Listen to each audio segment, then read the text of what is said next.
Hello students, नमस्कार। और आज की क्लास के अंदर जो टॉपिक हम कवर करेंगे हमारे सिलेबस का वो है human resources meaning, scope, role and functions. तो यानी कि मानव संसाधन प्रबंध के बारे में जो है हम इस चैप्टर के अंदर पढ़ेंगे और किस तरह के क्वेश्चंस जो हैं हमसे एग्ज़ाम में पूछे जा सकते हैं उन सभी क्वेश्चनों को भी हम डिस्कस करेंगे जो प्रीवियस ईयर में आए हुए हैं। तो देखिए, सबसे पहले अपन लोग बात करते हैं कि meaning of human resources management, और इसको अपन शॉर्ट में क्या बोलते हैं? शॉर्ट में अपन इसको बोलते हैं HRM। क्या बोला जाता है इसको शॉर्ट में? HRM, human resources management. तो इस वर्ड का यूज जो है शॉर्ट में किया जाता है और अपन भी इसी वर्ड का यूज करेंगे। तो सबसे पहले यदि अपन लोग HRM के मीनिंग को समझें तो HRM का मीनिंग क्या होता है, यहाँ पर पहले मैं हिंदी में रीड करके बताऊंगा और फिर आपको समझाऊंगा। मानव संसाधन प्रबंध से तात्पर्य प्रबंध की उस शाखा से है जो कर्मचारियों की भर्ती, चयन, विकास एवं उसके सर्वोत्तम उपयोग से संबंधित है। यानी कि ये कहना क्या चाह रहा है कि भाई HRM है क्या? यदि हम HRM की बात करें तो HRM क्या है? मैनेजमेंट की एक ब्रांच है। मैनेजमेंट की क्या है? एक ब्रांच। मैनेजमेंट की एक ब्रांच है और उसे हम कहते हैं HRM। और इस ब्रांच का वर्क क्या होता है? इस ब्रांच का वर्क होता है ह्यूमन रिसोर्सेस, यानी कि हमारी ऑर्गेनाइजेशन में काम करने के लिए जितने भी कर्मचारी और श्रमिक चाहिए उनका क्या करना? उनकी प्लानिंग करना। क्या करना? प्लानिंग करना, रिक्वायरमेंट करना, रिक्रूटमेंट करना, सिलेक्शन करना और ट्रेनिंग एंड डेवलपमेंट करना। क्या करना? ट्रेनिंग एंड डेवलपमेंट करना। यानी कि ह्यूमन रिसोर्सेज मैनेजमेंट का मतलब क्या होता है कि ह्यूमन रिसोर्सेज मैनेजमेंट जो है ये मैनेजमेंट की एक ऐसी ब्रांच है जो हमारी ऑर्गेनाइजेशन के लिए क्या करती है? हमारी ऑर्गेनाइजेशन के लिए जितने भी कर्मचारी और श्रमिक हमको चाहिए उनके बारे में प्लानिंग करती है, उनकी भर्ती करती है यानी कि रिक्रूटमेंट करती है, सिलेक्शन करती है और उनका प्रशिक्षण एवं विकास करती है। तो यहाँ पर भी यही चीज़ लिखा हुआ है कि मानव संसाधन प्रबंधन से तात्पर्य प्रबंध की उस शाखा से है जो कर्मचारियों की भर्ती, चयन, विकास एवं उनके सर्वोत्तम उपयोग से संबंधित है। यानी कि एक ऑर्गेनाइजेशन के लिए क्या करना? कर्मचारियों की भर्ती करना, उनका चयन करना, उनका प्रशिक्षण करना और उनका सर्वोत्तम उपयोग यानी कि ऑप्टिमम यूटिलाइजेशन करना। ये किसका काम है? ह्यूमन रिसोर्स मैनेजमेंट का काम है। और भर्ती को अपन इंग्लिश के अंदर क्या कहते हैं? रिक्रूटमेंट कहते हैं। और चयन को अपन इंग्लिश में क्या कहते हैं? सिलेक्शन कहते हैं। विकास को अपन इंग्लिश में क्या कहते हैं? डेवलपमेंट कहते हैं। और सर्वोत्तम प्रयोग से मतलब क्या है? Optimum utilisation. क्या है? Optimum utilisation. तो मानव संसाधन प्रबंध की वो शाखा होती है जो संगठन के अंदर क्या करती है? कर्मचारियों की भर्ती करती है, चयन करती है, विकास करती है और उनका सर्वोत्तम प्रबंध करती है।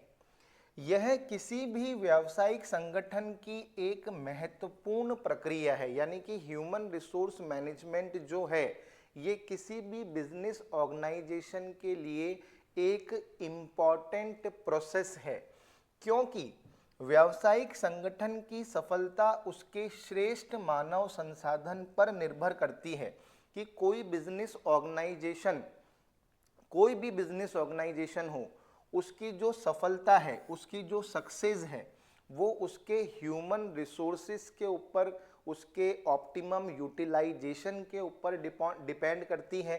क्योंकि संगठन के अन्य दो तत्वों यानी कि पूंजी एवं पदार्थ का सही एवं वास्तविक प्रयोग मानव द्वारा ही होता है।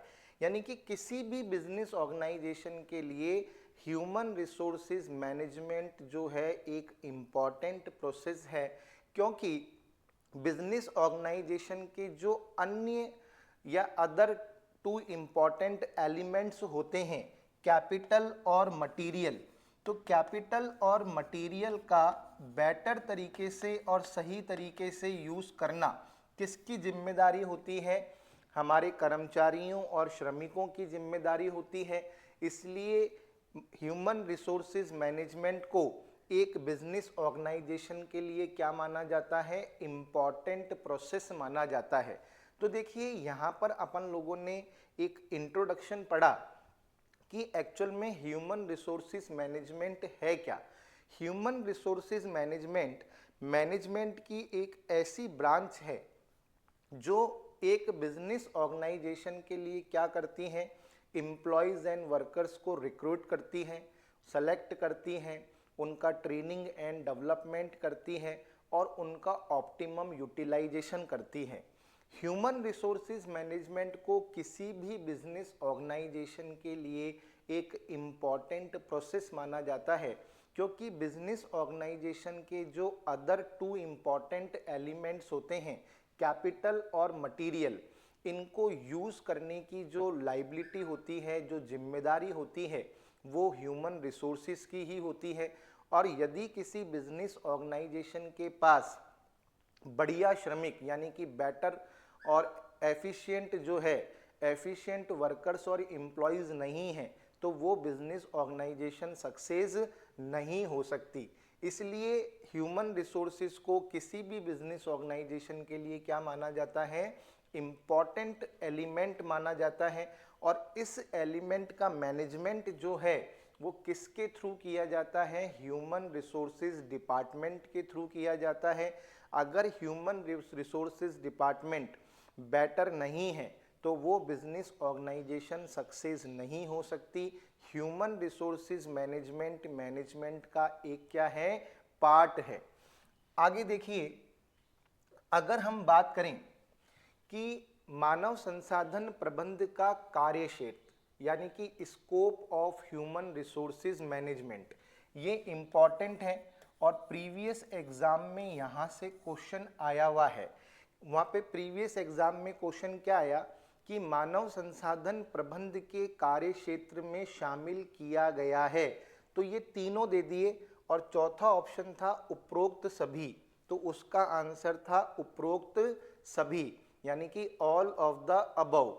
तो हमें ह्यूमन रिसोर्सेज मैनेजमेंट के जो स्कोप हैं उनको हमको याद करना है, इन तीनों को हमको एग्जाम के अंदर लर्न करके जाना है।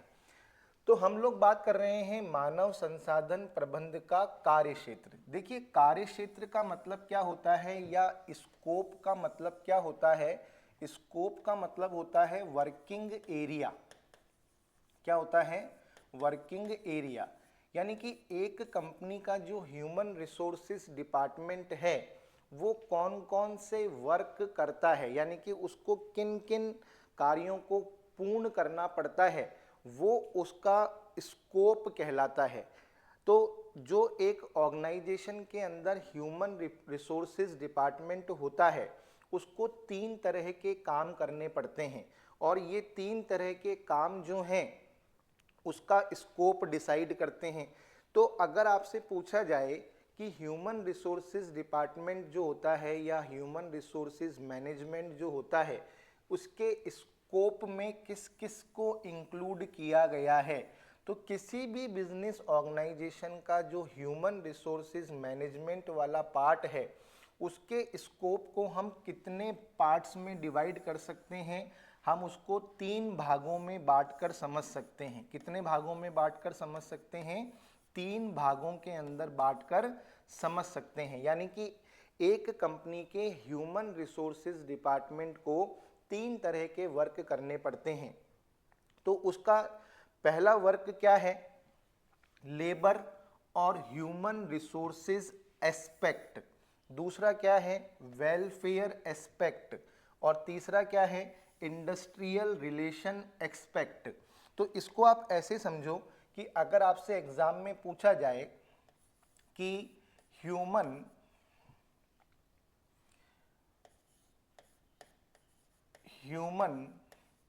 रिसोर्सेज मैनेजमेंट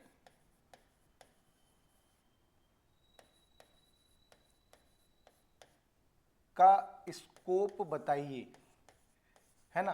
तो इसके स्कोप में, स्कोप से मतलब क्या है? कार्य क्षेत्र। तो एचआरएम के कार्य क्षेत्र के अंदर 3 तरह के पहलुओं को क्या किया गया है? शामिल किया गया है। यानी कि इसके स्कोप के अंदर 3 तरह के पहलुओं को, एस्पेक्ट्स को क्या किया गया है? इंक्लूड किया गया है। तो अगर हम इसके कार्य क्षेत्र को समझें तो ह्यूमन रिसोर्सेज मैनेजमेंट का जो कार्य क्षेत्र है इसको हम 3 भागों में बांटकर समझ सकते हैं। यानी कि इसको 3 तरह के कार्य करने पड़ते हैं। पहला है ह्यूमन रिसोर्सेज एस्पेक्ट। तीसरा क्या है? Welfare aspect. और तीसरा क्या है? Industrial relation aspect. तो 3 तरह के जो कार्य हैं वो इसके कार्य क्षेत्र के अंदर शामिल किए गए हैं। एक तो है पहला, इसके कार्य क्षेत्र में शामिल होने वाला पहला कार्य क्या है? मानव संसाधन साधनों का पहलू, फिर है कल्याण पहलू, और फिर है औद्योगिक या औद्योगिक संबंध पहलू।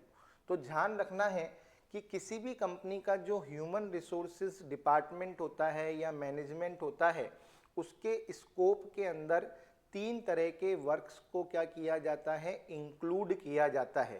पहले तो आपको इन 3 तरह के जो स्कोप हैं इनको अच्छी तरीके से क्या करना होगा? लर्न करना होगा कि इसके स्कोप के अंदर 3 जो पार्ट हैं वो कौन कौन से हैं। तो पहला पार्ट क्या है? Human resources aspect. दूसरा पार्ट क्या है? Welfare aspect. और तीसरा पार्ट क्या है? Industrial relation aspect. यानी कि ये इन 3 डायमेंशंस के अंदर क्या करता है? वर्क करता है। तो अगर हम इन तीनों को अब समझने की कोशिश करें कि भाई किसी भी कंपनी का जो ह्यूमन रिसोर्सेज मैनेजमेंट होता है उसका जो स्कोप होता है, उस स्कोप के अंदर जो फर्स्ट स्कोप है ह्यूमन रिसोर्स एस्पेक्ट, इसके अंदर ये डिपार्टमेंट कौन कौन से वर्क करता है। तो पहला वर्क क्या करता है? मानव संसाधन नियोजन। नियोजन का मतलब क्या होता है? ये करता है human resource planning. Human resource planning यानी कि ऑर्गेनाइजेशन के लिए कितने वर्कर्स और एम्प्लॉयज़ की आवश्यकता है और उनमें क्या क्या क्वालिटी होनी चाहिए, है ना। ये डिसाइड करना किसका काम है? ह्यूमन रिसोर्सेज मैनेजमेंट का। दूसरा काम करता है रिक्रूटमेंट यानी कि भर्ती। अब जो जितने भी वर्कर्स और एम्प्लॉयज़ की नीड है उनको कौन कौन से सोर्सेज से क्या किया जा सकता है? इनवाइट किया जा सकता है, उसको डिसाइड करता है। चुनाव का मतलब है सिलेक्शन। चुनाव का मतलब क्या है? सिलेक्शन। अब जिसको इनविटेशन भेजा गया है तो उसका सिलेक्शन प्रोसीजर क्या होगा? यानी कि कंपनी के लिए बेटर एम्प्लॉयज़ और वर्कर्स को किस तरीके से सेलेक्ट किया जाएगा, तो सिलेक्शन प्रोसीजर को क्या करता है? डिसाइड करता है। फिर अपॉइंटमेंट की जो पॉलिसी है वो क्या होगी, अपॉइंटमेंट पॉलिसी को डिसाइड करता है। उसके बाद ट्रांसफ़र पॉलिसी क्या होगी, यानी कि ट्रांसफ़र से रिलेटेड जो भी रूल्स एंड रेगुलेशंस हैं उनको डिसाइड करता है। प्रमोशंस की पॉलिसी क्या होगी, इसको डिसाइड करता है। ट्रेनिंग एंड डेवलपमेंट का जो प्रोसीजर है उसको डिसाइड करता है। फिर उसके बाद प्रोत्साहन और क्षतिपूर्ति यानी कि इंसेंटिव्स एंड कंपनसेशन प्रोसीजर क्या होगा उसको डिसाइड करता है। और उत्पादकता नीति का मतलब होता है प्रोडक्टिविटी पॉलिसी, यानी कि एक कर्मचारी को किस परफॉर्मेंस लेवल के ऊपर काम करना होगा इसको डिसाइड करता है। यानी कि जो भी कंपनी का ह्यूमन रिसोर्सेज मैनेजमेंट होता है वो अपने स्कोप के इस वाले एरिया के अंदर जो काम करता है वो कौन कौन से काम करता है। सबसे पहले तो वो ह्यूमन रिसोर्सेज की प्लानिंग बनाता है, प्लानिंग के बाद रिक्रूटमेंट करता है, फिर सिलेक्शन करता है, फिर अपॉइंटमेंट करता है, फिर ट्रांसफ़र पॉलिसी डिसाइड करता है, प्रमोशन पॉलिसी डिसाइड करता है, ट्रेनिंग एंड डेवलपमेंट का प्रोसीजर डिसाइड करता है, इंसेंटिव एंड कंपनसेशंस के जो भी प्रोसीजर हैं उनको डिसाइड करता है। और प्रोडक्टिविटी पॉलिसी का मतलब होता है एक वर्कर्स और एम्प्लॉय जो भी है उसका परफॉर्मेंस लेवल क्या होना चाहिए, इस चीज़ को क्या करता है, डिसाइड करता है। अब हम बात करते हैं इसके दूसरे एस्पेक्ट के बारे में, यानी कि जो वेलफेयर एस्पेक्ट है इसमें ये कौन कौन से काम करता है। तो किसी भी कंपनी का जो ह्यूमन रिसोर्सेज मैनेजमेंट होता है वो उस कंपनी के एम्प्लॉयज़ और वर्कर्स के लिए वेलफेयर वर्क भी करता है। आपने देखा होगा बड़ी बड़ी मल्टीनेशनल कंपनीज जो होती हैं वो अपने एम्प्लॉयज़ और वर्कर्स के लिए काफ़ी वेलफेयर्स के क्या करती है, प्रोग्राम बनाती हैं। तो कर्मचारियों का और श्रमिकों का कल्याण करना किसकी जिम्मेदारी है, ह्यूमन रिसोर्सेज मैनेजमेंट की जिम्मेदारी है। तो अपने इस वाले स्कोप के अंदर एक ह्यूमन रिसोर्सेज मैनेजमेंट जो होता है कंपनी का वो कौन कौन से वर्क करता है, यानी कि वो कर्मचारियों और श्रमिकों के लिए आवास से संबंधित योजनाएं बनाता है, यानी कि आवास की व्यवस्था करता है। बड़ी बड़ी कंपनियों ने अपने खुद के क्या कर रखे हैं, कैंपस बना रखे हैं। इस कैंपस के अंदर इन्होंने अपने एम्प्लॉयज़ और वर्कर्स के लिए क्या बना रखे हैं, क्वार्टर्स बना रखे हैं। आज अगर आप इंडियन ऑयल कॉरपोरेशन या बड़ी बड़ी जो महारत्न कंपनियां हैं या प्राइवेट सेक्टर की जो भी बड़ी बड़ी मल्टीनेशनल कंपनीज़ हैं, इन्होंने खुद के अपने कैंपस डेवलप कर रखे हैं जिसके अंदर ये अपने एम्प्लॉयज़ को क्या करते हैं, रहने के लिए क्या करते हैं, क्वार्टर प्रोवाइड करते हैं। तो इन्होंने अपने एम्प्लॉयज़ के लिए खुद के लिए क्या बना रखी है, कॉलोनीज़ डेवलप कर रखी हैं। और उसी कॉलोनी के अंदर उस कंपनी के कर्मचारी और श्रमिकों के रहने की व्यवस्था की जाती है। तो ये कर्मचारियों और श्रमिकों के रहने की व्यवस्था से संबंधित जो भी काम हैं, अगर वो कंपनी का खुद का कैंपस है तो वो काम ह्यूमन रिसोर्सेज मैनेजमेंट करता है। ट्रांसपोर्टेशन फैसिलिटी, आप लोगों ने देखा होगा कि कई ऑर्गेनाइजेशन अपने कर्मचारियों को कार्यस्थल तक आने के लिए और वहाँ से वापस घर जाने के लिए ट्रांसपोर्ट फैसिलिटी क्या कराते हैं, अवेलेबल कराते हैं। तो ये काम ह्यूमन रिसोर्सेज मैनेजमेंट ही करता है। चिकित्सीय सहायता का मतलब है उनका मेडिकल इंश्योरेंस कराना। हर बड़ी बड़ी मल्टीनेशनल कंपनीज जो होती हैं वो अपने कर्मचारियों और श्रमिकों का क्या कराती है, मेडिकल इंश्योरेंस कराती है। और उनके लिए कई तरह की चिकित्सीय सहायता जो है कार्यस्थल के ऊपर ही क्या करती है, प्रोवाइड कराती है। बड़ी बड़ी मल्टीनेशनल कंपनियों के कैंपस के अंदर ही क्या होते हैं, बड़े बड़े खुद के क्या होते हैं, हॉस्पिटल्स तक होते हैं। आज यदि मैं आर्मी की बात करूं तो आर्मी का खुद का हॉस्पिटल है। अब आर्मी ने अपना खुद का हॉस्पिटल क्यों खोला है, इसके पीछे क्या रीज़न है, ताकि वो अपने सोल्जर्स का ट्रीटमेंट जो है इमीडिएटली खुद ही अपने लेवल पे करा सके। अच्छा, आर्मी की बात अपन अगर नहीं करें तो आज आप रेलवे की बात कर लो। रेलवे के एम्प्लॉयज़ के लिए रेलवे ने खुद के हॉस्पिटल क्या किए हैं, सेटअप किए हैं। उसी तरह अगर मैं आज बात करूं तो रिलायंस इंडस्ट्री का खुद का एक हॉस्पिटल है ना। तो बड़ी बड़ी मल्टीनेशनल कंपनीज जो हैं अपने एम्प्लॉयज़ के लिए क्या करती हैं, मेडिकल फैसिलिटी भी क्या करती हैं, अरेंज करती है। तो अपने ऑर्गेनाइजेशन के एम्प्लॉयज़ को मेडिकल हेल्प करना ये भी किसकी जिम्मेदारी है, ह्यूमन रिसोर्सेज डिपार्टमेंट की जिम्मेदारी है। फिर शिक्षा, स्वास्थ्य और सुरक्षा, तो यानी कि जो बड़ी बड़ी कंपनीज होती हैं उनका जो ह्यूमन रिसोर्सेज डिपार्टमेंट होता है वो अपने एम्प्लॉयज़ और वर्कर्स के बच्चे के लिए एजुकेशन की व्यवस्था करता है, उनके सेफ्टी की व्यवस्था करता है, उनकी हेल्थ की व्यवस्था करता है। यानी कि ये तीनों चीज़ें मेंटेन रखी जाए, ये जिम्मेदारी भी किसकी होती है, ह्यूमन रिसोर्सेज डिपार्टमेंट की होती है। तो बड़ी बड़ी कंपनियां जो है अपने कर्मचारियों को ये सारी सुविधाएं जो हैं अवेलेबल कराती हैं, और ये सुविधाएं अवेलेबल कराने की जिम्मेदारी किसकी होती है, ह्यूमन रिसोर्सेज डिपार्टमेंट की होती है। मनोरंजन की सुविधा, मनोरंजन की सुविधा से क्या मतलब है, मैंने बताया कि बड़ी बड़ी कंपनियों ने खुद की कॉलोनी खोल रखी है। इस कॉलोनी के अंदर बड़ी बड़ी कंपनियां क्या करती हैं, स्पोर्ट्स क्लब भी खोलती हैं, जिसमें जाकर वो एम्प्लॉयज़ और वर्कर्स या उनका परिवार क्या कर सकें, एंजॉय कर सके। यानी कि ये जो स्पोर्ट्स कॉम्प्लेक्स खोला जाता है इसके अंदर हर प्रकार का खेल खेलने की जो होती है व्यवस्था होती है। बड़ी बड़ी जो मल्टीनेशनल कंपनीज़ हैं उनके कैंपस के अंदर स्विमिंग पूल तक होता है, ताकि वो वहाँ पर जाकर क्या कर सकें, स्विमिंग सीख सकें, है ना। इंडोर गेम्स की व्यवस्था होती है, टेबल टेनिस, बड़े बड़े गेम्स खेलने की व्यवस्था होती है। तो यानी कि हर तरह के मनोरंजन की सुविधा भी क्या कराई जाती है, उपलब्ध कराई जाती है।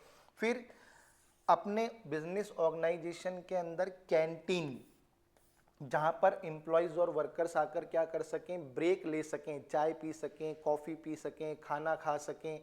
तो कैंटीन को मैनेज करना भी किसकी जिम्मेदारी होती है, ह्यूमन रिसोर्सेज मैनेजमेंट की जिम्मेदारी होती है। तो यानी कि एक ऑर्गेनाइजेशंस के अंदर काम करने वाले, बड़ी बड़ी बिजनेस ऑर्गेनाइजेशन के अंदर काम करने वाले एम्प्लॉयज़ और वर्कर्स को ये सारी सुविधाएं प्रदान करने की जो जिम्मेदारी है वो किसकी होती है, ह्यूमन रिसोर्सेज मैनेजमेंट की होती है।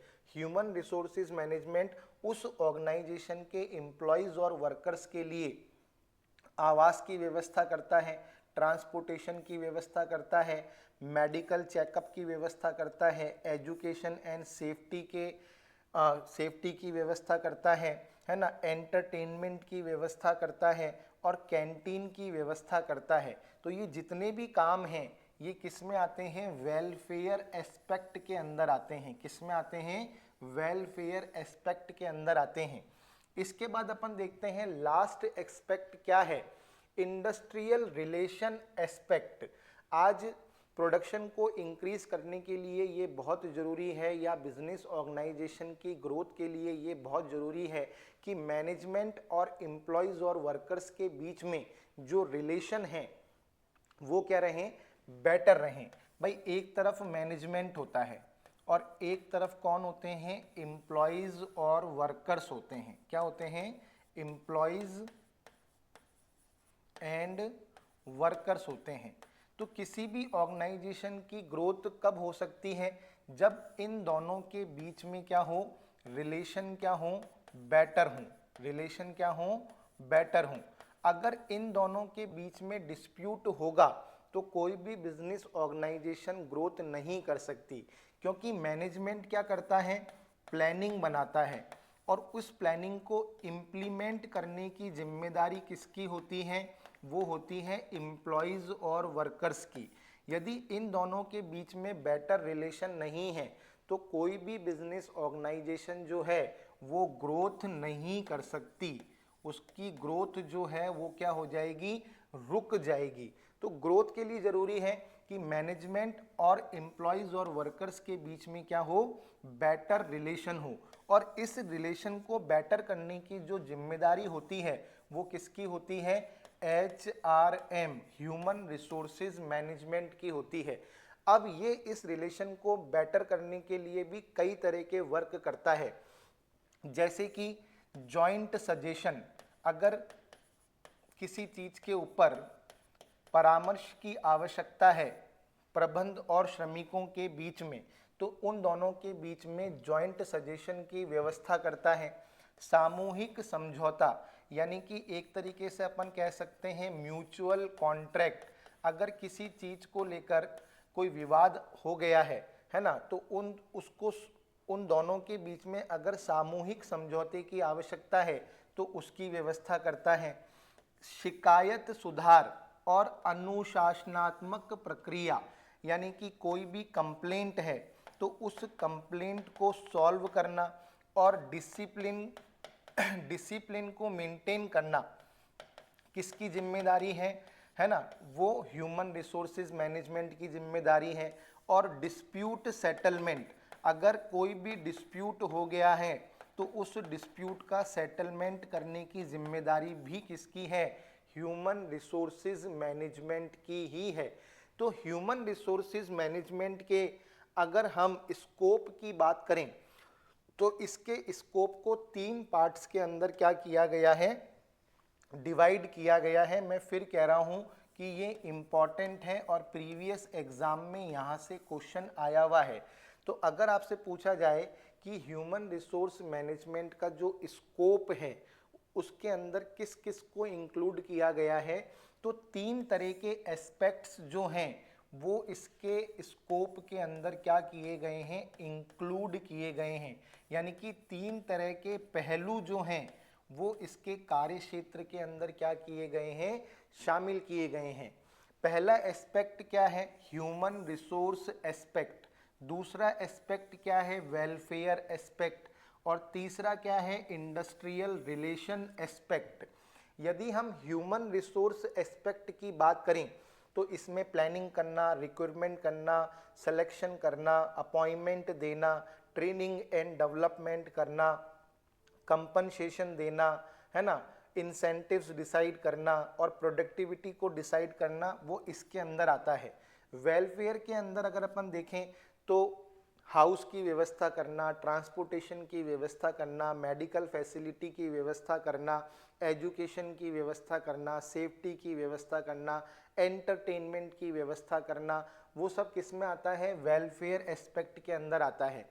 इंडस्ट्रियल रिलेशन के अंदर क्या क्या चीज़ें आ जाती हैं, एक तो डिस्प्यूट का सेटलमेंट करना, कंप्लेंट को सॉल्व करना, डिसिप्लिनरी एक्शन लेना, और जहां पर म्यूचुअल कॉन्ट्रैक्ट और म्यूचुअल गाइडेंस या की आवश्यकता है उसकी व्यवस्था करना, सजेशन की व्यवस्था करना किसकी जिम्मेदारी है, ह्यूमन रिसोर्स मैनेजमेंट की जिम्मेदारी है, HRM की जिम्मेदारी है। तो HRM के स्कोप के अंदर इन 3 एस्पेक्ट्स को क्या किया गया है, शामिल किया गया है। तो याद रख लेना, इंपॉर्टेंट क्वेश्चन है। अगर आपसे पूछा जाए कि HRM के स्कोप में इंक्लूड किया गया है human resource aspect, welfare aspect और इंडस्ट्रियल रिलेशन एस्पेक्ट, इसको क्या किया गया है, इंक्लूड किया गया है। और मैंने आपको तीनों स्कोप जो हैं वो बता दिए कि किस स्कोप के अंदर या किस एस्पेक्ट के अंदर जो है ह्यूमन रिसोर्सेज मैनेजमेंट को कौन कौन से काम करने पड़ते हैं। अब हम बात करते हैं functions of human resources management. देखो, फंक्शंस, स्कोप से ही फंक्शंस निकले हैं। भाई स्कोप का मतलब होता है, पहले हमको ये बताया गया कि किसी भी कंपनी के अंदर एक HR मैनेजमेंट काम क्या करेगा, आखिर उस मैनेजमेंट को क्यों डेवलप किया गया है। तो पहले अपन ने उसके स्कोप के माध्यम से इस चीज को समझा कि एक कंपनी के अंदर HRM डिपार्टमेंट क्यों होता है, उसके पीछे क्या पर्पस है। फिर अपन अब बात करने जा रहे हैं कि जो ह्यूमन रिसोर्सेज मैनेजमेंट किसी भी कंपनी का होता है वो कौन कौन से फंक्शंस जो हैं कंपनी के लिए करता है। तो देखिए 3 तरह के फंक्शंस हैं, ऑपरेटिव या डिपार्टमेंटल फंक्शन, मैनेजीरियल फंक्शन और सपोर्टिव फंक्शन। तो एचआरएम के स्कोप के भी 3 पार्ट हैं और फंक्शन के भी 3 पार्ट हैं। ध्यान रखना, एग्जाम के अंदर बिजनेस स्टडीज जो है वो बहुत इजी लगती है, लेकिन इसके जब क्वेश्चन आते हैं तो हम इसके क्वेश्चन गलत करके आते हैं। आपको लग रहा होगा कि सर एक ही बात को बार बार क्यों समझाते हैं। तो भाई मैं बार बार इसलिए समझाता हूँ ताकि आपके दिमाग में ये चीज़ें बैठ जाए। मैं बार बार कह रहा हूँ कि स्कोप जो है 3 है, फंक्शन क्या है वो भी 3 है। अब बच्चे कहते हैं कि सर स्कोप और फंक्शन जब लगभग एक जैसे ही तो हैं तो आप अलग अलग क्यों पढ़ा रहे हो। भाई मैं अलग अलग इसलिए पढ़ा रहा हूँ क्योंकि एक तो नाम अलग अलग हैं। अब वहाँ पर हमने देखा ह्यूमन रिसोर्स एस्पेक्ट, फिर हमने देखा वेलफेयर एस्पेक्ट, फिर हमने देखा इंडस्ट्रियल रिलेशन एस्पेक्ट। अब ये जितने भी एस्पेक्ट्स हैं इनको ध्यान में रखकर ह्यूमन रिसोर्स मैनेजमेंट के वर्क्स या फंक्शंस को क्या किया गया है, डिसाइड किया गया है। भाई स्कोप का मतलब क्या होता है, स्कोप का मतलब होता है वर्किंग एरिया। मैंने आपको पहले ही कहा स्कोप का मतलब क्या होता है, वर्किंग एरिया। अब मैंने वर्किंग एरिया डिसाइड कर लिया, तो वर्किंग एरिया डिसाइड करने के बाद कि भाई अब मैंने ये वर्किंग एरिया बना लिया, अब इस वर्किंग एरिया के अकॉर्डिंग मैं क्या करूंगा, फंक्शंस को डिसाइड करूंगा। तो पहले क्या होता है, वर्किंग एरिया डिसाइड किया जाता है, फिर उसके बाद उसके अकॉर्डिंग क्या किए जाते हैं, फंक्शंस बनाए जाते हैं। तो वर्किंग एरिया अलग चीज है, फंक्शंस अलग चीज हैं, लेकिन फंक्शंस के डिसाइडेशन का जो बेस है वो वर्किंग एरिया है। आज सबसे पहले कोई भी ऑर्गेनाइजेशन अपने यहाँ पर कोई भी डिपार्टमेंट को खोलने से पहले ये देखेगी कि उस डिपार्टमेंट से कौन कौन से कार्य करवाने हैं, है ना। तो वो तो उसका स्कोप हो गया। फिर उसके बाद उस स्कोप को ध्यान में रखकर उस डिपार्टमेंट को क्या करेगी, एस्टेब्लिश करेगी और फिर उसके फंक्शंस को क्या करेगी, डिसाइड करेगी। तो पहले वर्किंग एरिया डिसाइड किया जाता है, उसके बाद फंक्शंस को डिसाइड किया जाता है। तो ये दोनों जो हैं अलग अलग चीजें हैं, ये दोनों क्या हैं, अलग अलग चीजें हैं। बच्चे कहते हैं कि सर स्कोप और फंक्शंस जो है सेम ही तो है, आप अलग अलग करके क्यों पढ़ा रहे हो, बार बार एक ही बातें आती हैं। बिजनेस स्टडीज के अंदर यही चीज है, एक चीज का रिपीटेशन जो है वो बार बार होता है। तो लेकिन बस सामने वाला क्वेश्चन भी उसी को ध्यान में रखकर बनाता है। वो कभी स्कोप में से क्वेश्चन पूछ लेता है, कभी फंक्शंस में से क्वेश्चन पूछ लेता है। तो बिजनेस स्टडीज के अंदर आंसर सही देने के लिए हमें पॉइंट्स याद होने चाहिए। अगर आपसे पूछा जाए कि भाई स्कोप क्या है, तो स्कोप 3 है। पहला ह्यूमन रिसोर्स एस्पेक्ट है, फिर वेलफेयर एस्पेक्ट है, फिर इंडस्ट्रियल रिलेशन एस्पेक्ट है। अब इन तीनों एस्पेक्ट्स को ध्यान में रखकर क्या डिसाइड किए गए, फंक्शंस। तो एचआरएम के फंक्शंस कितने हैं, 3 हैं। एक तो इसका है ऑपरेटिव या डिपार्टमेंटल फंक्शन, एक है मैनेजीरियल फंक्शन और एक है सपोर्टिव फंक्शन। एक क्या है, सपोर्टिव फंक्शन। अब लास्ट ईयर के पेपर्स में क्वेश्चन आ गया कि सिलेक्शन एंड रिक्रूटमेंट जो है, बताइए ये एचआरएम का कौन सा फंक्शन है। ये क्वेश्चन एग्जाम के अंदर आ गया। अब आप बताओ कि ये इन तीनों में से कौन सा फंक्शन है। भाई आज किसी भी कंपनी का जो एचआर मैनेजमेंट होता है वो कंपनी के लिए क्या करता है, कर्मचारियों की भर्ती करता है और चयन करता है। तो भर्ती और चयन ये एचआर डिपार्टमेंट का कौन सा फंक्शन है, डिपार्टमेंटल है, मैनेजीरियल है या सपोर्टिव है। ये क्वेश्चन प्रीवियस ईयर के पेपर के अंदर पूछ लिया। तो इसका आंसर है डिपार्टमेंटल फंक्शन है, ऑपरेटिव फंक्शन है। क्या फंक्शन है, कौन सा फंक्शन है, ऑपरेटिव फंक्शन है। तो इन छोटे छोटे क्वेश्चनों का सही आंसर देने के लिए थ्योरी को बहुत ध्यान से, आराम से और डीप तरीके से पढ़ना पड़ता है, तभी इनके आंसर जो है सही जाते हैं। मैंने भी अनुभव से ये बातें सीखी हैं जो मैं आपके साथ क्या कर रहा हूँ, शेयर कर रहा हूँ कि बिजनेस स्टडीज को केवल रीड आउट मत करो, सामने वाले एग्जामिनर के पॉइंट ऑफ व्यू को समझो कि वो क्वेश्चन कहाँ से बनाएगा। तो एक क्वेश्चन तो स्कोप को लेकर बना दिया कि बताइए कि एचआर डिपार्टमेंट के स्कोप में इंक्लूड किया गया है। अब वहाँ पे तीनों स्कोप दे दिए और नीचे लिख दिया ऑल ऑफ द अबव, तो आंसर था ऑल ऑफ द अबव। एक क्वेश्चन उन्होंने फंक्शन में से बना दिया कि बताओ रिक्रूटमेंट करना और सिलेक्शन करना ये एचआरएम का कौन सा फंक्शन है, ऑपरेटिव है, मैनेजरियल है, सपोर्टिव है या फिर ऑल ऑफ द अबव। तो कई बच्चे ऑल ऑफ द अबव लगा के आ गए, कई बच्चे मैनेजरियल लगा के आ गए। तो इसका सही आंसर क्या है, ये ऑपरेटिव फंक्शन है। कौन सा फंक्शन है, ऑपरेटिव या डिपार्टमेंटल फंक्शन है। तो रट लो इस चीज को, स्कोप भी 3 है, फंक्शन भी 3 है।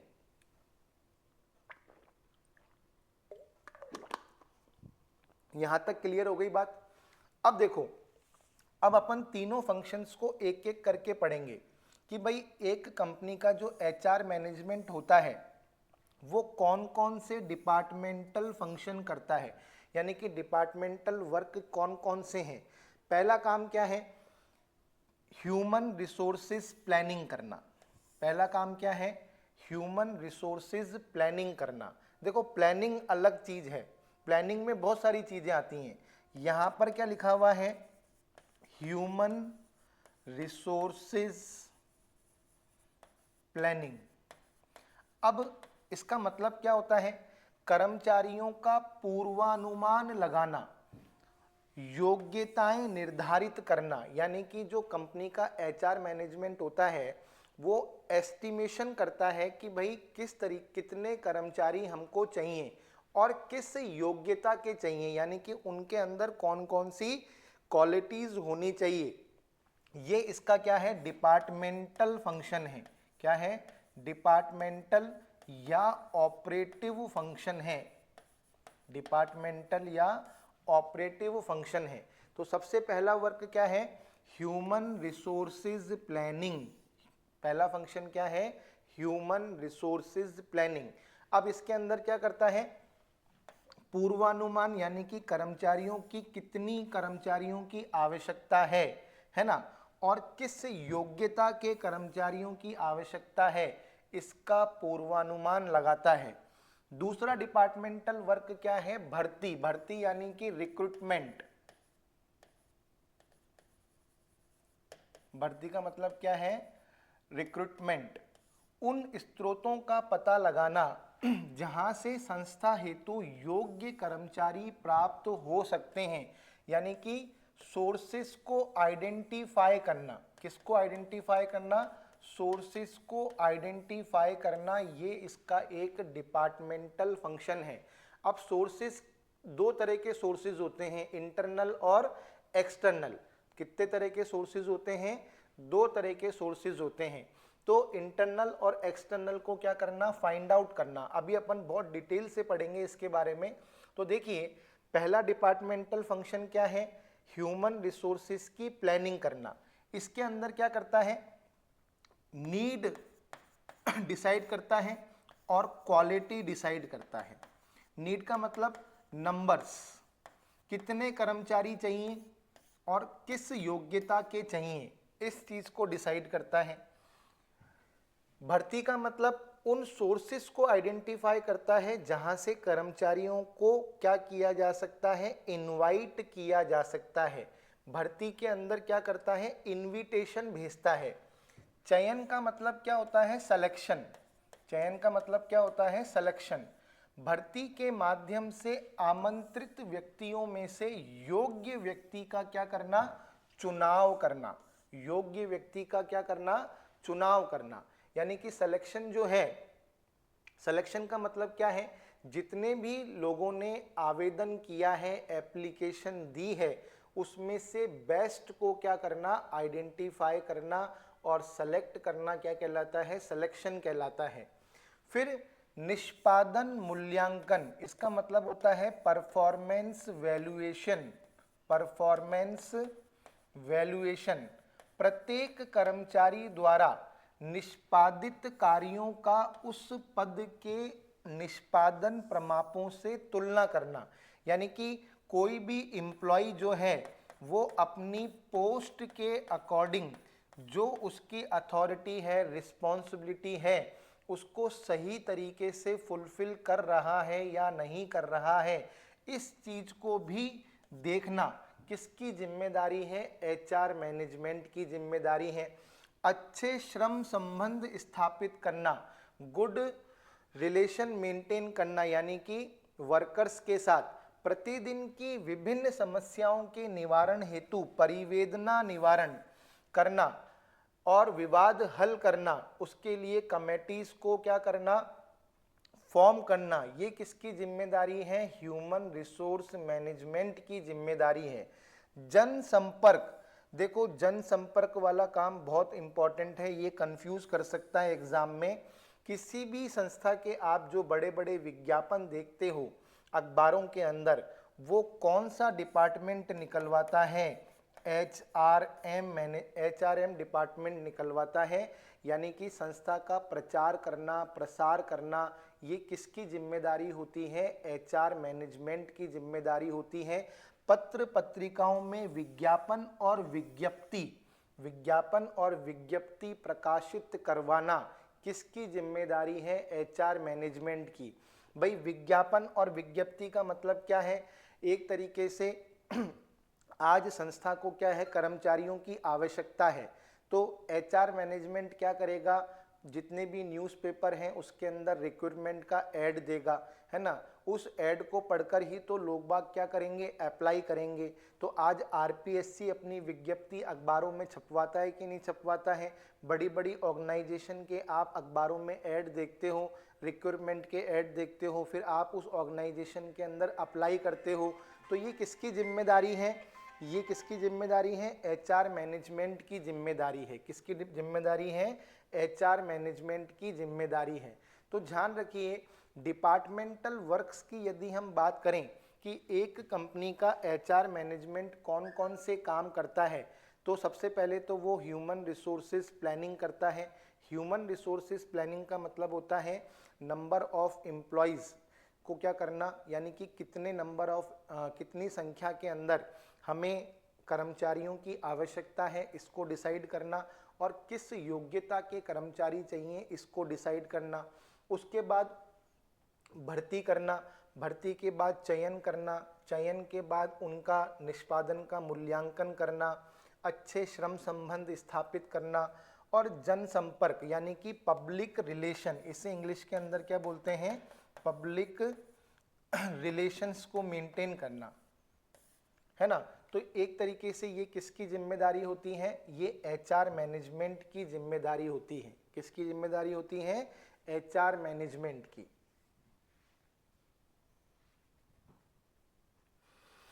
क्लियर? नेक्स्ट देखिए, नेक्स्ट वर्क क्या है? कंपनी से संबंधित नीतियों से, यानी कि कंपनी की जो भी पॉलिसीज हैं उससे कर्मचारियों को अवगत कराना, यानी कि कंपनी की जो भी पॉलिसीज हैं उनको कर्मचारियों को बताना। पदोन्नति के मार्ग का निर्धारण करना, यानी कि प्रमोशन प्रोसीजर, एक कर्मचारी को प्रमोशन कब दिया जाएगा, कितने टाइम पीरियड के बाद दिया जाएगा, इसको डिसाइड करना, और किस टारगेट को पूरा करने के बाद दिया जाएगा, इस चीज को डिसाइड करना एचआर मैनेजमेंट की जिम्मेदारी है। स्थानांतरण संबंधी नीतियों का निर्धारण करना, यानी कि ट्रांसफर, एक कर्मचारी का ट्रांसफर पॉलिसी, किसी कर्मचारी का ट्रांसफर कब किया जा सकता है और किन परिस्थितियों में किया जा सकता है, इसको डिसाइड करना। पदोन्नति व पदच्युति संबंधी नीतियों का निर्धारण करना, यानी कि कभी कभी प्रमोशन के साथ डिमोशन भी हो जाता है या फिर आपको नौकरी से निकाल भी दिया जाता है, तो वो सारी पॉलिसीज जो हैं उसको डिसाइड करना। कर्मचारियों का नेतृत्व, यानी कि उनको लीड करना और उनको मोटिवेट करना किसकी जिम्मेदारी है? एचआर मैनेजमेंट की जिम्मेदारी है। प्रशिक्षण प्रदान करना व विकास करना, यानी कि ट्रेनिंग एंड डेवलपमेंट करना किसकी जिम्मेदारी है? एचआर मैनेजमेंट की जिम्मेदारी है। अनुसंधान अभिलेख तैयार करना, यानी कि जो रिसर्च डॉक्यूमेंटेशन है उसको प्रिपेयर करना किसकी जिम्मेदारी है, एचआर मैनेजमेंट की जिम्मेदारी है। और परिवर्तन प्रबंध करना, परिवर्तन का मतलब है आज अपन जानते हैं कि बिजनेस इन्वायरमेंट के अंदर बहुत सारे क्या आते हैं, चेंजेस आते हैं, और इन चेंजेस को फेस किए बगैर कोई भी ऑर्गेनाइजेशन आगे नहीं बढ़ सकती। तो इन चेंजेस को क्या करना, इन चेंजेस को मैनेज करना किसकी जिम्मेदारी है, एचआर मैनेजमेंट की जिम्मेदारी है। किसकी जिम्मेदारी है, एचआर मैनेजमेंट की जिम्मेदारी है। आज सपोज करो कोई प्रोडक्शन की टेक्नोलॉजी डेवलप हो गई है ना, तो उस टेक्नोलॉजी के अकॉर्डिंग कंपनी को क्या करना पड़ेगा, नई नई मशीनें मंगवानी पड़ेगी। तो उन मशीनों के ऊपर काम करने के लिए आपको टेक्निकल वर्कर्स अपॉइंट करने पड़ेंगे, और जब तक वो वर्कर्स नहीं होंगे तब तक वो मशीनें काम नहीं करेगी। तो परिवर्तन का प्रबंध करने का मतलब क्या है कि जो भी इन्वायरमेंटल चेंजेस हो रहे हैं उन चेंजेस को फेस करने के लिए बेटर एम्प्लॉयज को अपॉइंट करना किसकी जिम्मेदारी है, एचआर मैनेजमेंट की जिम्मेदारी है। तो जब तक भाई एम्प्लॉयज और वर्कर्स ही हैं जो चेंजेस को क्या कर सकते हैं, मैनेज कर सकते हैं, तो और जब तक कोई भी संस्था इन चेंजेस को अडॉप्ट नहीं करेगी वो आगे सक्सेस नहीं हो सकती। तो परिवर्तन प्रबंध करना, ये ऑप्शन के अंदर आया था कि परिवर्तन प्रबंध करना किसकी जिम्मेदारी है, एचआर मैनेजमेंट की जिम्मेदारी है। तो एक कंपनी का जो एचआर मैनेजमेंट होता है वो कौन कौन से डिपार्टमेंटल फंक्शन करता है। अभी अपन डिपार्टमेंटल फंक्शन की बात कर रहे हैं, ध्यान रखना, विभागीय कार्यों की बात कर रहे हैं।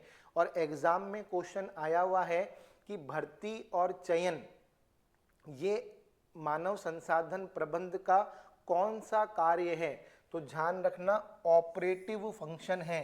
सही आंसर था ऑपरेटिव फंक्शन, क्योंकि डिपार्टमेंटल फंक्शन को अपन ऑपरेटिव फंक्शन के नाम से भी जान सकते हैं, और हिंदी के अंदर अपन कहते हैं संचालन कार्य या परिचालन कार्य भी कह सकते हैं, संचालन या परिचालन कार्य है।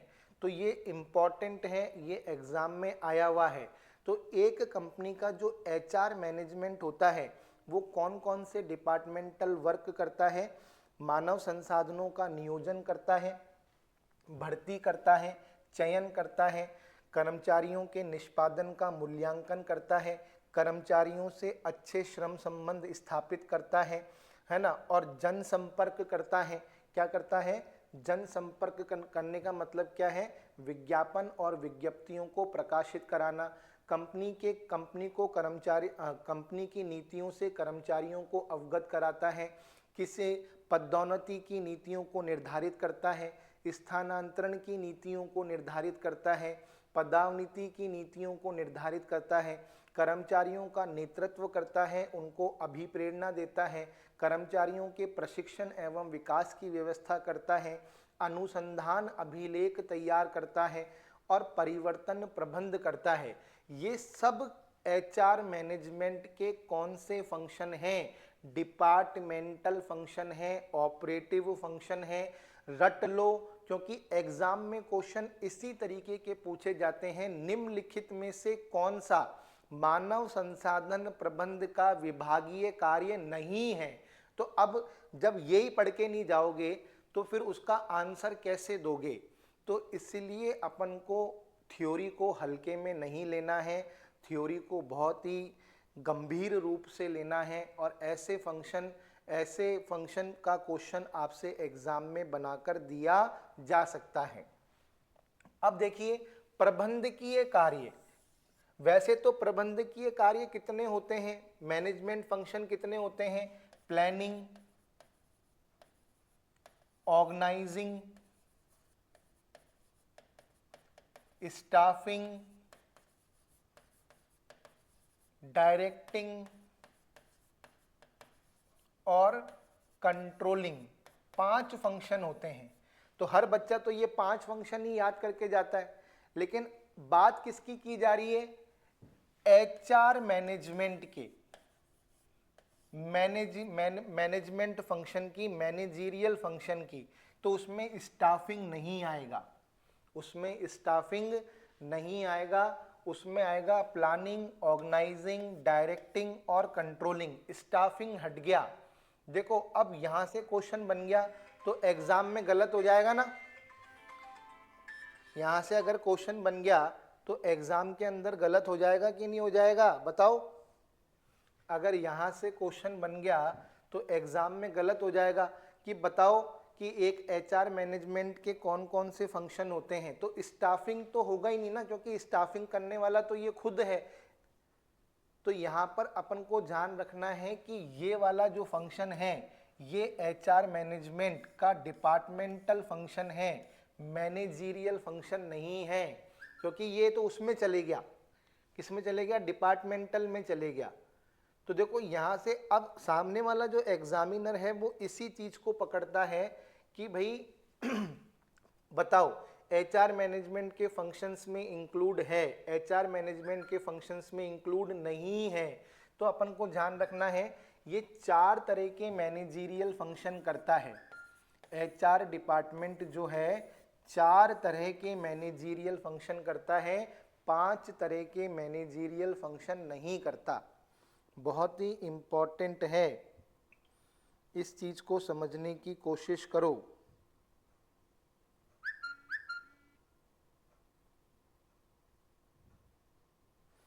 यहां तक समझ में आया क्या आप लोगों को? तो देखो इसके 4 मैनेजीरियल फंक्शन कौन कौन से हैं? Planning, organising, planning, organising, directing और कंट्रोलिंग। प्लानिंग, ऑर्गेनाइजिंग, डायरेक्टिंग और कंट्रोलिंग, स्टाफिंग नहीं है। अब जो कंपनी का एचआर मैनेजमेंट होता है वो प्लानिंग में करता क्या है, इसका प्लानिंग वाला फंक्शन क्या है? मानव संसाधन से संबंधित नीतियों, नियमों और कार्य विधियों के निर्धारण को ही नियोजन कहते हैं। यानी कि जितने भी ह्यूमन रिसोर्सेज से रिलेटेड जो भी पॉलिसीज हैं, जो भी क्या हैं, पॉलिसीज हैं, जो भी रूल्स हैं और जो भी वर्किंग प्रोसीजर्स हैं, उन सब को डिसाइड करने वाला कौन है? मानव संसाधन प्रबंध। यानी कि एक कंपनी का जो एचआर मैनेजमेंट है वो ह्यूमन रिसोर्सेज से रिलेटेड पॉलिसीज को, रूल्स को और वर्किंग प्रोसीजर्स को क्या करता है? प्लान करता है। क्या करता है? प्लान करता है कि भाई कंपनी के अंदर काम करने वाले जो भी कर्मचारी हैं, श्रमिक हैं, उनके कार्य से संबंधित नीतियां क्या होंगी, उनको किन किन नियमों का पालन करना पड़ेगा और उनको कार्यों का संपादन करने के लिए कौन कौन सी विधियों का प्रयोग करना पड़ेगा, ये सब इसके प्लानिंग के अंतर्गत आता है। संगठन का मतलब क्या होता है? मानव संसाधन विभाग द्वारा कार्यों व कर्मचारियों के मध्य, यानी कि वर्क और एम्प्लॉइज, वर्क्स एंड एम्प्लॉइज, इन दोनों के बीच में रिलेशन एस्टेब्लिश करना। यानी कि एम्प्लॉय, प्रत्येक एम्प्लॉय को ये बताना कि उसको कौन सा कार्य करना है, ये इसके ऑर्गेनाइजिंग फंक्शन का पार्ट है। यानी कि कर्मचारियों को ये बताना कि उनको कौन सा कार्य करना है, इन दोनों के बीच में रिलेशन एस्टेब्लिश करना एचआर मैनेजमेंट का कौन सा फंक्शन है? ऑर्गेनाइजिंग वाला फंक्शन है, ऑर्गेनाइजेशन वाला फंक्शन है। तो ध्यान रखें कि एक कंपनी का जो एचआर मैनेजमेंट होता है वो जितने भी एम्प्लॉयज और वर्कर्स हैं कंपनी में काम करने वाले, उनसे रिलेटेड पॉलिसीज बनाता है, रूल्स बनाता है और उनको अपने कामों को किस तरीके से करना है उन वर्किंग प्रोसीजर्स को डिसाइड करता है। एक कंपनी का जो एचआर मैनेजमेंट है वो कंपनी के प्रत्येक कर्मचारी को ये बताता है कि उसको कौन सा काम करना है, यानी कि वर्क्स और एम्प्लॉइज के बीच में क्या करता है, रिलेशन एस्टेब्लिश करता है। निर्देशन,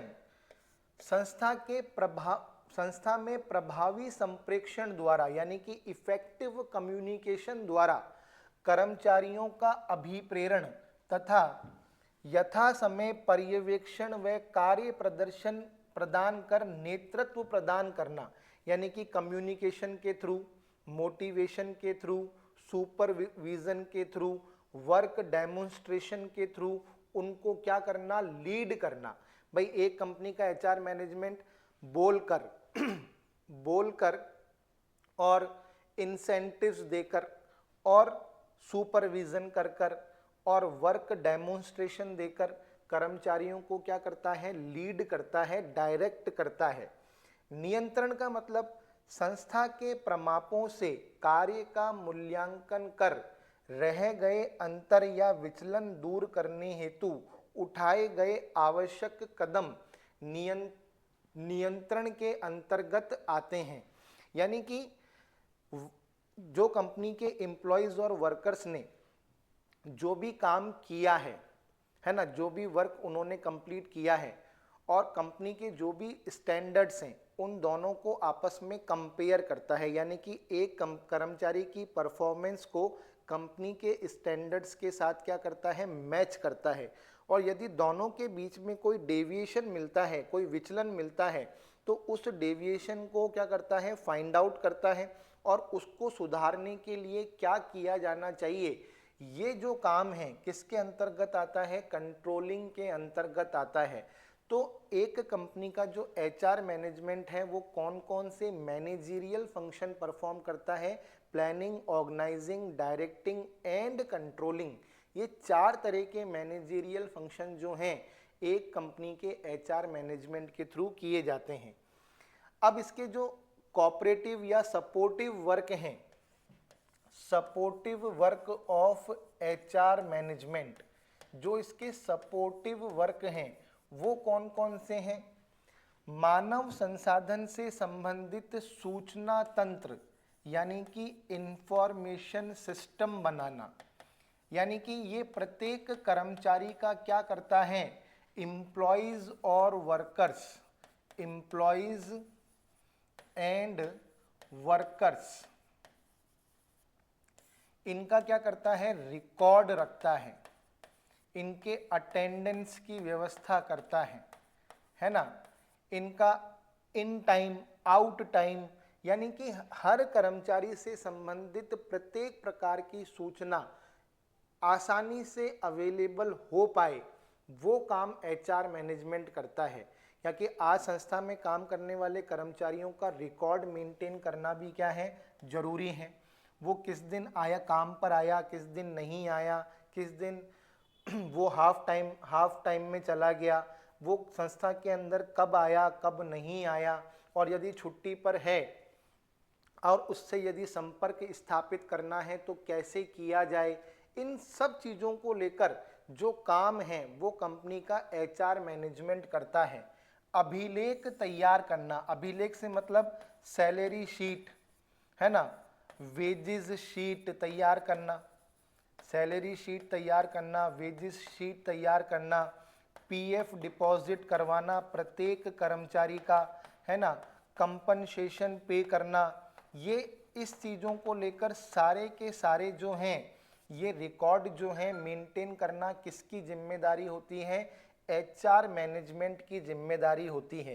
तो सैलरी शीट, वेजेस शीट, हर कर्मचारी का पीएफ अकाउंट मेंटेन करना, है ना, और अगर किसी कर्मचारी को कंपनसेशन देना है या कोई कर्मचारी नौकरी छोड़कर जा रहा है तो उसके रिटायरमेंट के ऊपर उससे टोटल कितना अमाउंट कंपनी के थ्रू दिया जाएगा, इस चीज़ को डिसाइड करना, ये इस तरह के रिकॉर्ड मेंटेन करना किसकी जिम्मेदारी है, एचआर मैनेजमेंट की जिम्मेदारी है।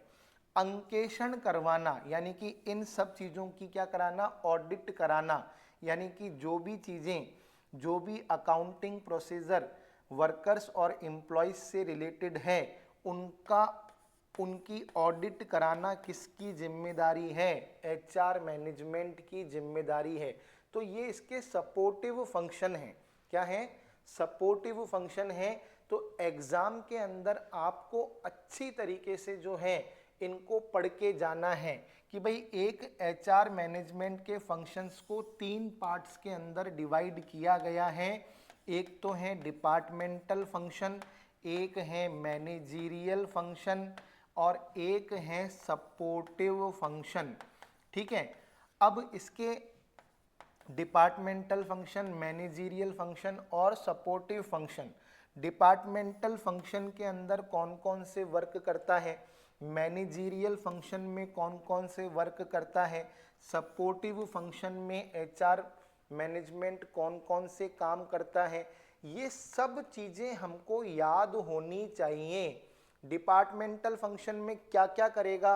ह्यूमन रिसोर्सेज की प्लानिंग करेगा, रिक्रूटमेंट करेगा, सिलेक्शन करेगा, परफॉर्मेंस का वैल्यूएशन करेगा, ये सारे काम पॉलिसीज से एम्प्लॉयज़ को अवगत कराएगा, ट्रांसफ़र पॉलिसी डिसाइड करेगा, प्रमोशन पॉलिसी डिसाइड करेगा, डिमोशन पॉलिसी डिसाइड करेगा, है ना, पब्लिक रिलेशन का वर्क करेगा। उसके साथ ही साथ मैंने आपको बताया था कि रिकॉर्ड मेंटेन करेगा, है ना। कौन से रिकॉर्ड मेंटेन करेगा? देखो यहाँ पर अलग तरह के रिकॉर्ड हैं और यहाँ पर अलग तरीके के रिकॉर्ड हैं। वो कौन से हैं? अनुसंधान, रिसर्च रिकॉर्ड तैयार करेगा। क्या करेगा? रिसर्च रिकॉर्ड तैयार करेगा। उसके अलावा एम्प्लॉयज़ का मोटिवेशन करेगा, इंसेंटिव पॉलिसीज को डिसाइड करेगा। ये सब डिपार्टमेंटल फंक्शन में आते हैं। मैनेजीरियल फंक्शन के अंदर केवल 4 आते हैं: planning, organising, directing, controlling. Staffing नहीं आता। और सपोर्टिव फंक्शन में 3 तरह के वर्क आते हैं: इंफॉर्मेशन सिस्टम को डेवलप करना, एम्प्लॉयज़ के रिकॉर्ड को मेंटेन करना और उनकी ऑडिट करवाना। तो ये 3 तरह के काम किसके होते हैं? एचआर मैनेजमेंट के होते हैं। और यदि स्कोप की बात की जाए तो एचआर मैनेजमेंट के कितने स्कोप हैं? तो स्कोप भी 3 हैं। कौन कौन से हैं? एक तो ह्यूमन रिसोर्सेज एस्पेक्ट है, एक वेलफेयर एस्पेक्ट है और एक इंडस्ट्रियल रिलेशन एस्पेक्ट है। तो स्कोप अलग हैं और फंक्शन अलग हैं। मैं बार बार आपको बता रहा हूं, एग्जाम में ढंग से पढ़ के जाना, वरना क्वेश्चन गलत हो जाएगा। स्कोप अलग हैं और फंक्शंस अलग हैं। लेकिन फंक्शंस कब डिसाइड किए जाते हैं? जब स्कोप डिसाइड हो जाता है। तो स्कोप को डिसाइड करने के बाद ही फंक्शंस को डिसाइड किया जाता है। तो ये हो गया। अब देखिए, मानव संसाधन प्रबंध की भूमिका, रोल, एक ऑर्गेनाइजेशन के अंदर इस डिपार्टमेंट का रोल क्या है? मानवीय तत्व का प्रभावकारी प्रबंध, यानी कि जितने भी एम्प्लॉयज़ और वर्कर्स ऑर्गेनाइजेशन में काम कर रहे हैं उनका क्या करना? इफेक्टिव मैनेजमेंट करना। उनका क्या करना? इफेक्टिव मैनेजमेंट करना। दूसरा क्या है? उपयुक्त कर्मचारियों की उपलब्धि, यानी कहने का मतलब क्या है? ऑर्गेनाइजेशन के लिए बेस्ट एम्प्लॉयज़ को क्या कराना? अवेलेबल कराना। इसकी भूमिका है। बेस्ट एम्प्लॉयज़ को क्या कराना? अवेलेबल कराने में इसकी भूमिका है। इसकी तीसरी क्या है? कर्मचारियों का विकास, यानी कि एम्प्लॉयज़ और वर्कर्स का डेवलपमेंट करना। एम्प्लॉयज़ एंड वर्कर्स का क्या करना? डेवलपमेंट करना। किसकी जिम्मेदारी है? एचआर मैनेजमेंट की। तो किसी भी ऑर्गेनाइजेशन के अंदर एक एचआर मैनेजमेंट का रोल क्या होता है, उसकी भूमिका क्या होती है? कई चीज़ें हैं उसके पीछे कि एक बड़े बड़े ऑर्गेनाइजेशन अपने यहाँ पर एचआर मैनेजमेंट को एस्टेब्लिश करते हैं। तो कोई ना कोई इम्पोर्टेंस तो होगी, तभी तो एस्टेब्लिश करते हैं। कोई ना कोई रोल तो होगा। तो इसका रोल क्या है? इसकी इम्पोर्टेंस क्या है? कि भाई ये एक संस्था के अंदर जितने भी वर्कर्स और एम्प्लॉयज़ हैं उनको क्या करता है? इफेक्टिव मैनेजमेंट करता है, यानी कि उनका ऑप्टिमम यूटिलाइजेशन करने में ऑर्गेनाइजेशन की हेल्प करता है। इसका दूसरा रोल क्या है, ये ऑर्गेनाइजेशन के लिए राइट टाइम पर क्या करता है, राइट पर्सन क्या करता है, अवेलेबल कराता है, यानी कि select the right person for the right job. तीसरा रोल क्या है, ये जितने भी एम्प्लॉयज और वर्कर्स ऑर्गेनाइजेशन में काम कर रहे हैं उनको ट्रेनिंग प्रोवाइड कराता है, और ट्रेनिंग प्रोवाइड कराकर उनके अंदर एफिशिएंसी को डेवलप करता है, जिससे कि क्या होता है, उनका ओवरऑल डेवलपमेंट होता है, उनकी पर्सनैलिटी क्या होती है, बढ़ती है, और वो संस्था के लिए बेहतर काम कर पाते हैं। इसका तीसरा रोल क्या है, प्रेरणात्मक पारिश्रमिक योग्यताओं का निर्माण, यानी कि एक तरीके से ऐसी इस तरह के सैलरी चार्ट को डिसाइड करता है ताकि हर कर्मचारी उस तक पहुंचने की कोशिश करे, यानी कि एक तरीके से इंसेंटिव्स को क्या करता है, डिसाइड करता है। ये बताता है कि यदि आप बेहतर से बेहतर काम संस्था के लिए करोगे तो क्या होगा, आपको बहुत अच्छी सैलरी जो है दी जाएगी। और सबसे बड़ी बात, अच्छे सैलरी स्टेटस को डिसाइड कर कर ये दूसरी ऑर्गेनाइजेशन में काम करने वाले योग्य श्रमिकों को संस्था के लिए आकर्षित करता है। तो संस्था के अंदर बढ़िया से बढ़िया लोग जो हैं काम करने के लिए आए, अच्छी योग्यता के लोग काम करने के लिए आए, उसके लिए क्या करता है, प्रेरणात्मक पारिश्रमिक योग्यताओं का निर्माण करता है। कर्मचारियों की समस्या का निवारण, यानी कि आज आप जानते हो कि किसी भी ऑर्गेनाइजेशन की सक्सेस के लिए ज़रूरी है कि मैनेजमेंट और एम्प्लॉयज़ के बीच में बेटर रिलेशन रहें। अगर मैनेजमेंट और एम्प्लॉयज़ के बीच में बेटर रिलेशन नहीं है तो वो ऑर्गेनाइजेशन जो है सक्सेस नहीं हो सकती।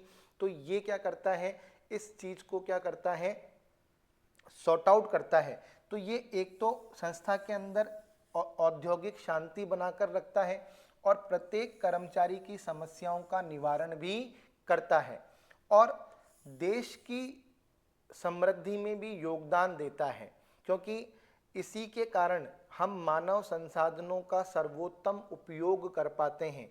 ये ह्यूमन रिसोर्सेज के ऑप्टिमम यूटिलाइजेशन को बेटर बनाकर हमारे लिए, हमारी एक कंपनी के ग्रोथ में बहुत बड़ा योगदान देता है। और कंपनी की ग्रोथ होती है तो वो देश के योगदान में क्या, देश की समृद्धि में अपना योगदान दे पाती है। तो अल्टीमेटली कंपनी किसी देश की समृद्धि में योगदान कब दे पाएगी, जब वो खुद समृद्ध हो। और कोई कंपनी खुद कब समृद्ध होगी, जब उसके अंदर काम करने वाले एम्प्लॉयज़ और वर्कर्स उसकी ग्रोथ के लिए काम करें। और एम्प्लॉयज़ और वर्कर्स ग्रोथ के लिए काम कब करेंगे, जब उनको लीड करने के लिए कंपनी के अंदर कोई डिपार्टमेंट हो, और वो डिपार्टमेंट है HR मैनेजमेंट। तो ये इनडायरेक्टली क्या करता है, नेशनल ग्रोथ के अंदर भी क्या करता है, पार्टिसिपेट करता है। किस में पार्टिसिपेट करता है, नेशनल ग्रोथ में भी क्या करता है, पार्टिसिपेट करता है। अब देखो यहां पर हम लोगों ने अभी जो क्लास हुई है इसके अंदर अपन लोगों ने एक तो HRM का मीनिंग पढ़ लिया। क्या पढ़ लिया, मीनिंग, कि भाई HR मैनेजमेंट का मतलब क्या होता है। फिर हमने सबसे इम्पोर्टेंट HRM का स्कोप पढ़ लिया। क्या पढ़ लिया, स्कोप। फिर हमने HRM के क्या पढ़ लिए, फंक्शंस पढ़ लिए। क्या पढ़ लिए, फंक्शंस। फिर हमने HRM का रोल क्या होता है एक ऑर्गेनाइजेशन में, इसको भी पढ़ लिया। स्कोप कितने हैं, 3। फंक्शंस कितने हैं, 3।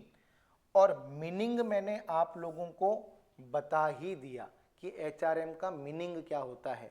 तो क्वेश्चन यहाँ से भी आया हुआ है, क्वेश्चन यहाँ से भी आया हुआ है, दोनों जगह से क्वेश्चन बना हुआ है। तो आपको स्कोप और फंक्शन दोनों को ढंग से पढ़ के जाना है। अब मैंने आप लोगों को बताया कि भाई इसका एक डिपार्टमेंटल फंक्शन होता है या ऑपरेटिव फंक्शन होता है। एचआरएम का जो ऑपरेटिव फंक्शन होता है उसके अंदर एक तो ह्यूमन रिसोर्स प्लानिंग, एक रिक्रूटमेंट, एक सिलेक्शन और एक ट्रेनिंग एंड डेवलपमेंट, ये चार जो मेन ऑपरेटिव फंक्शन हैं किसके, एचआर मैनेजमेंट के, इनको अब अपन डिटेल से पढ़ेंगे। अभी अपन ने बिल्कुल एज अ इंट्रोडक्शन के पॉइंट ऑफ व्यू से पढ़ा। अभी अपन ने केवल एचआरएम का मीनिंग पढ़ा, एचआरएम का स्कोप पढ़ा, एचआरएम के फंक्शंस पढ़े और एचआरएम का रोल पढ़ा।